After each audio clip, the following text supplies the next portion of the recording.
আসসালামু আলাইকুম। সবাই কেমন আছেন? আশা করছি ভালো আছেন। কালকে আমার ছোট বোনের বাসায় বেড়াতে গেছিলাম। সেখানে ছোট বোন নতুন একটা খাবার খেতে দিল। আমার কাছে নতুনই লাগলো। সেটা হচ্ছে পাস্তা,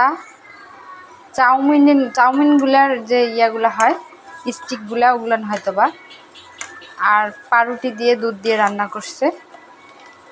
আমি যদিও বা মিষ্টি জিনিস খাই না, আমার খুব একটা ভালো লাগে না। মুখে 1 চামচ দিছিলাম, ভালো লাগছে। সবথেকে ভালো লাগছে আমার বর সব খাইছে, বলছে ভালো লাগছে।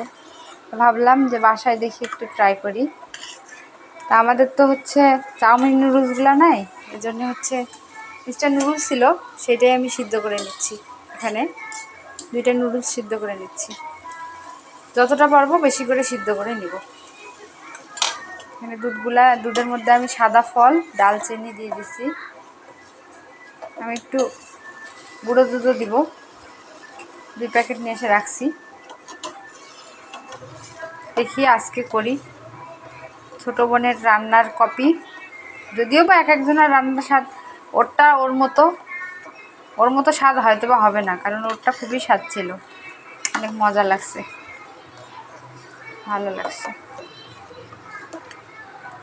দুধটা একটু ঘন হয়ে আসুক। দুধটা অনেকক্ষণ আমি ফুটাই নিছি। এখন আমি নুডলসগুলো দিয়ে দিব।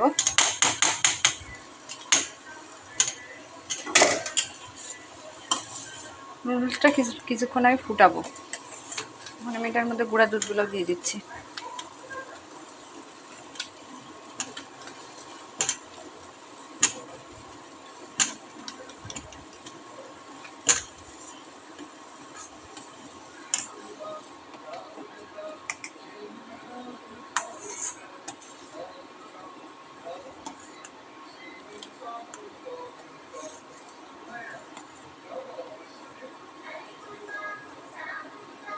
আমি মিষ্টি খাবার পছন্দ করি না, তো এটার প্রতি আমার কোনো তেমন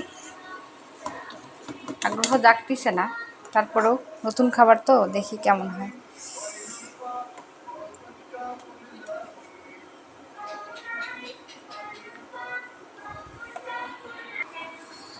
এটা আমি অনেকক্ষণ ফুটাই নিলাম।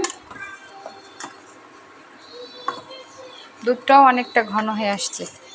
এখন এখানে আমি পাউরুটিগুলো ছোট ছোট করে রাখছিলাম।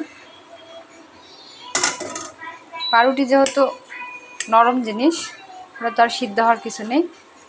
আমি এখন চুলাটা অফ করে দিছি। মোটামুটি এটা হয়ে গেছে। প্লিজ একবার হলেও সবাই রেসিপিটা করে দেখবেন। যারা মিষ্টি পছন্দ করে তারাই শুধু করবেন, একবার হলেও করে দেখবেন, খেতে অনেক ভালো লাগবে। আমি যেখানে মিষ্টি পছন্দ করি না, আমার ভালো লাগছে, ভালো লাগবে। ভিডিওটা যদি ভালো লাগে প্লিজ লাইক, কমেন্ট, শেয়ার করে দিবেন। যারা ইউটিউব থেকে দেখবেন তারা প্লিজ সাবস্ক্রাইব করে দিবেন। আল্লাহ হাফেজ।